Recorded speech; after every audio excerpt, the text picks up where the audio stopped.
मागच्या व्हिडिओमध्ये आपण एक अंकी संख्येने गुणून दाखवलं होतं, परंतु त्याच्यावर मग कमेंट आले की सर आम्हाला एक अंकी संख्येने गुणता येतं हो, परंतु काय करा दोन अंकी संख्येने गुणायचं म्हणलं की थोडा गोंधळ होतो, तेवढा व्हिडिओ बनवा, म्हणून हा व्हिडिओ बनवलेला आहे। तर बघा आता दोन अंकी संख्येने गुणताना काय करायचं असतं लक्ष द्या बघा।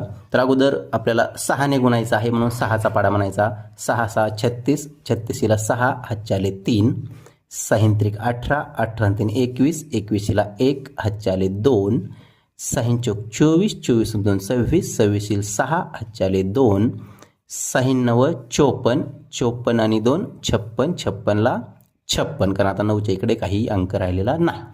आता इथून पुढे खऱ्याच चुका होतात बघा।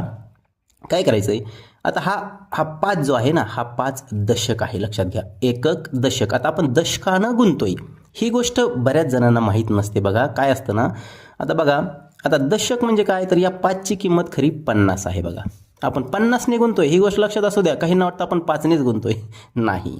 तर बघा मग इथे आपण 50 न गुणतोय, परंतु पाढा 5चा म्हणतोय, म्हणून हा जो 0 आहे ना, हा 0 इथं अगोदर 1 देऊन घ्यायचा, याने गुणायच्या अगोदर, ही गोष्ट कायम लक्षात असू द्या। आता आपण 5चा पाडा म्हणू शकतो बघा, 5चा पाडा म्हणायचा।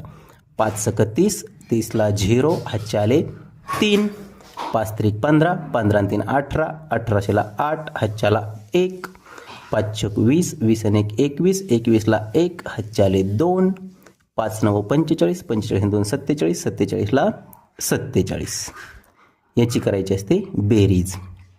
आता बघा 6 आणि 0 6, 1 आणि 0 1, 8 आणि 6 14, 14 ला 4 हातच्याला 1, 6 आणि 1 7, 7 आणि 1 8, 8 ला 8 हातच्या आला नाही, 7 आणि 5 12, 12 ला 2 हातच्याला 1, 4 आणि 1 5।